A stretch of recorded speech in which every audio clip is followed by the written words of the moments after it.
If you like my work and wish to support, please hit the subscribe, like, and notification bell. I just thought I'd make another video before I had to go live in a couple of hours. And I just wanted to check how things were going with Black Myth Wukong.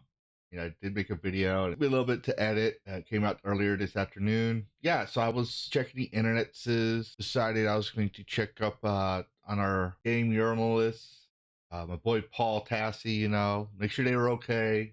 They're doing well. I was looking at Paul Tassi's feed, see if he had any updates, maybe like an apology, maybe well, I don't know, just something. See what he's talking about. See if you got anything new going on. If you got anything new going on, anything relevant, that kind of thing. And I came across this tweet. Yeah, I don't know, man. Does this stop being like 50-foot hallway or linear maze, explored zones, and then just boss, boss, boss? I think he means levels, which shows he doesn't play video games, because that's every video game. You got a level and then a final challenge, be it a boss, a major puzzle, something of that thing. So I decided to check the replies to see what game he's talking about, because he doesn't say it. We speculate, right? But there's an old saying: assume makes an ass of you and me. I don't try to assume without some sort of evidence. Ja goes, nah, you're just angry that in the same day a woke show was canceled, and I don't care what woke's think, game, it's a success. And so he just copes and says, I'm sorry, you see life like this. Just admit the game isn't for you, no shame in that. And yeah, it's not for everybody.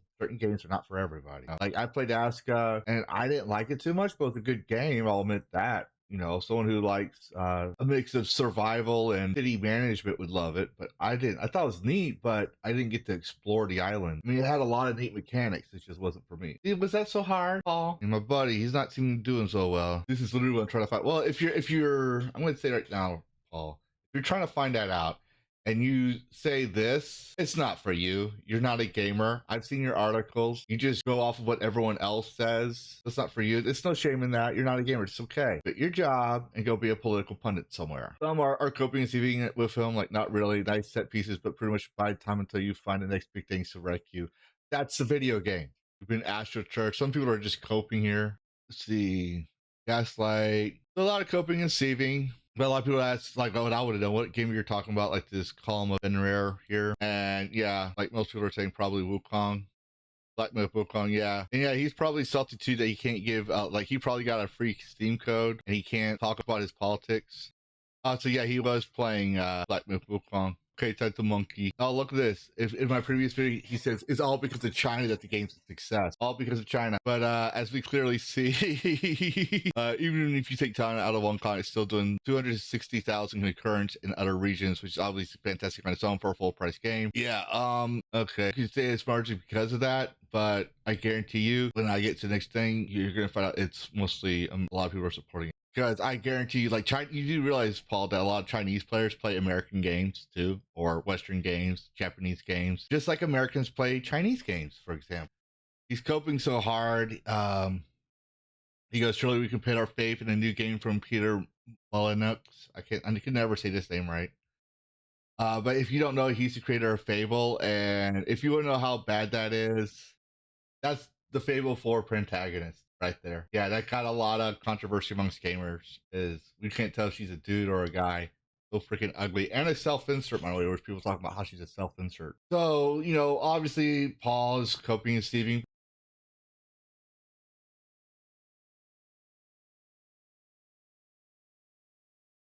Rebecca Valentine, here she is. That's the one that did the Libellus article that we discussed in a previous video, that a Chinese gamer said that they purposely mistranslated his statements, took everything he said out of context, and it wasn't sexist, and that it could damage Feng Ji, the guy who stated them, and the company, which could mean a lawsuit if you really think about it, because defamation, whether it be written libel or slander, which is spoken, America has a history in its law system of not tolerating that in the law. You could get fined, you can get sued. Dr. Benjamin Rush, when the signer of the constitutions, and George Washington's doctor was defamed by a journalist. So we have a history of not tolerating libel. It's never been protected by the First Amendment. It can be hard to sue because you have to prove damages. That's the whole point of suing. But in this case, I think we could say Rebecca Valentine has done that, in my opinion. And IGN has published it and has never retracted it, never moved down the page, none of that stuff. They kept effed it up. IGN China gave it a 10 out of 10. Here's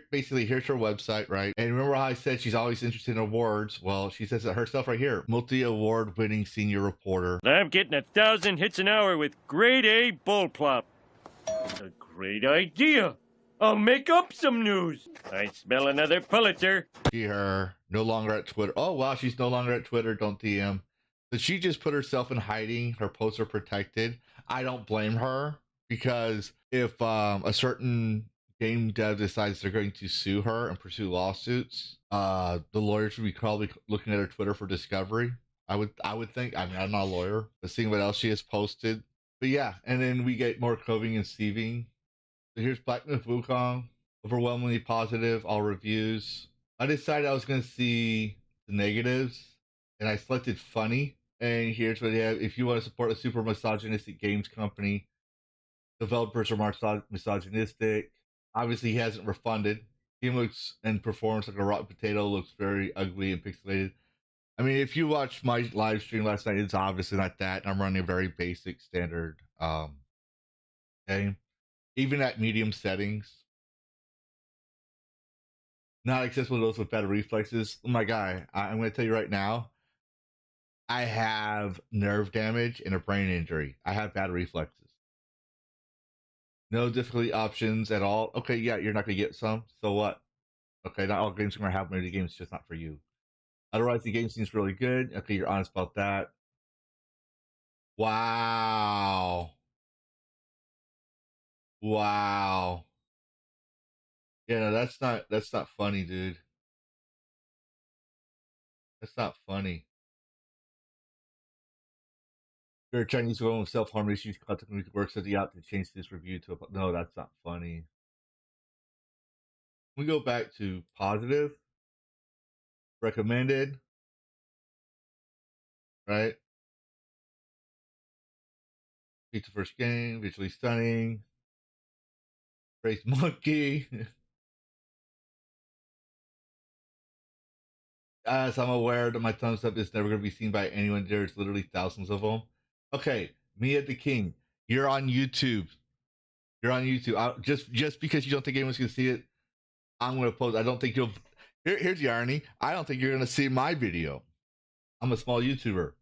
But what I'm not seeing is people actually talking about the game, at least at the time it's writing. Most people are talking about how good it looks or how well it plays, vice versa, but no one's actually talking about the game. It's like how it feels to play. Is it worth my freaking money? Let me help out. Yes, it's worth the money. It's a Souls-like game despite not having a tag on the Steam core page. Yeah, see, I mean, he calls it a Souls-like game. I personally didn't get the Souls-like feel of it. It's it's a game that tries to distance itself from being Souls-like while trying to attract the Souls players. That's how I feel. It plays similar to Jedi Fallen Order, which I will agree. Or God of War or Darksiders. It's a linear action game where if you die, you go back to a resting point. If you rest at said resting point, all the enemies respawn, as does your healing items. Yep. However, unlike Dark Souls or Elden Ring, you don't lose experience points, money, or items when you die. Yep. Yes, the product value of this game is off the charts. Looks even more beautiful than it does on the Steam store page. It sounds beautiful too. The gameplay is also fun, fluid, engaging. It's fucking badass, in my opinion. There's so much done right about this game that I hate to talk about what's wrong with it.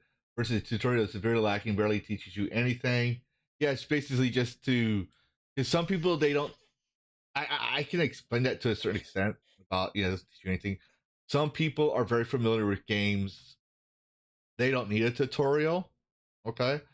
So they like to be thrust to the action. Like as soon as that was one thing I was surprised by. As soon as you have a cinematic movie, but you have breaks where you get to fight too, and you don't have health or HP because you're the Monkey King, you're immortal. So you're just familiarizing yourself with the combats, getting a flow of it, and then when you do the actual levels, you get like press this button to do this, press this button to do that, and then when you learn magic, you get a little thing about that. Well, there's still no direction in the game unless I'm severely missing something, but after the first hour, I was absolutely, completely 100% lost. No idea where to go or what to do. The game is lacking in direction, pretty much every single definition of the word, and I actually hate that. Well, I'm an explorer type, so I can figure out when there's a boundary, and yes, there is a boundary. There's a linear boundary. It's not an open world. So when you figure out it's a linear game, you realize you can only go forward or backwards, but you will miss it if you don't explore. It is kind of like the way the map felt for me. It was kind of like Fallen Order. If you can find your own way, don't mind really hard games. So don't mind a character with no character or plot. With no plot in this game, it does everything else 110%. I mean, it kind of does have a plot, but it doesn't like we're used to being handheld everything. So let me be your type fan. I mean, $60 is still a lot of money. Just know you are getting into, but this genre is what you're looking for. Then it's worth the money. If you like more in depth, look at the game, but not feel check out my review. Oh, so he made a review on it.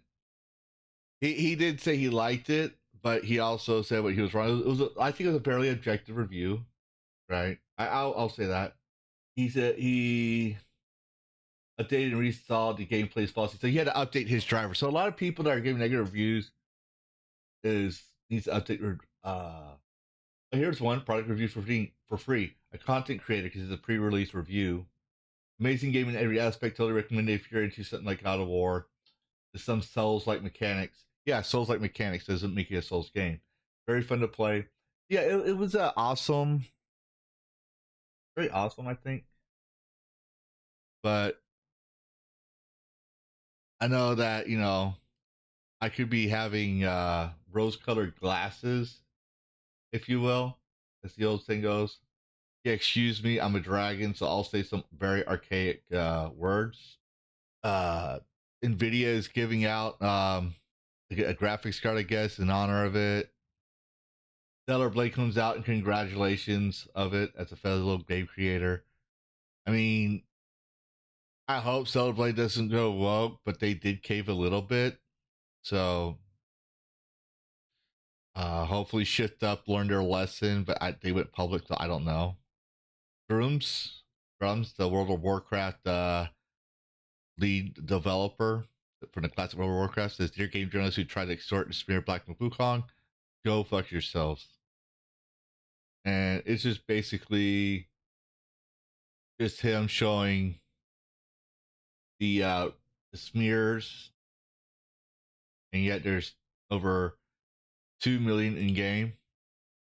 All right, lots of people are talking about this problematic and controversial Asian game Black Myth Wukong versus the combined might of the modern audience. Quick game. Actually, these are all the. Oh, I'll just bring this down. You got Flintlock in here. They got Concord, Saints Row, Zao. These are all games with Sweet Baby Inc. and diversity, inclusion, equity consultancy firms involved versus Wukong. The Mad Lads did it. Wukong surpassed Dota 2's all-time peak on Steam. EA and other companies were wrong. We are thirsty for great non-DIE single-player games, and Black Wukong proves it. Reject modernity, embrace the monk. They have a meme here. I can feel represented with Yasuke versus a diverse group of men. And yes, this is literally me to Monkey, and he's just a monkey. Pike 64 throws some sarcasm in saying people don't want single player games. And he goes and points out like that's not true, saying Hogwarts Legacy at 879,308 concurrent users on a single platform. Elden Ring, 953,426 concurrent users. Cyberpunk 2077 with 1,054,388 users. Black Myth Wukong with 1,730,272 users and rising. But so I decided to check nobody wants your hero shooter microtransaction live service traps, which is true. We wanted games, and they're trying to gaslight you, saying no, everybody's playing multiplayer. No, everyone's playing multiplayer because that's all you're selling, and half of them are woke, so they don't want to play it. Like, let me give you an example. I was playing Fallen Order, and I get a lot of viewers watching me play Fallen Order, and it's you can say it's argued Star Wars, but I disagree because most of my other games are multiplayer, and except for Veterans Night, where people actually want to support the vet, because we market 5 days as Vets Night, where I play a game with another veteran. I get more vet people watching that on Vets Night Then I do other multiplayer games. Stellar Blade, Shadow of the Ender Tree, Black Myth Wukong. It's 2024 Big Three of gaming. Yeah, everyone's giving a lot of praises and reviews. Features female clips like Spider Lady. They exist in the game, but they're both beautiful and dangerous, so they don't count for the journalists. Yeah, I mean, they're pretty. Mm-hmm. Yeah, this is like I said, there's a lot of positive reviews. I just find it funny that my boy Paul and Rebecca Valentine are clipping and seething about it. A lot of the wokies are seething, and it still seems to be top of the charts. It's number two. It's the number two most played game right now, I believe.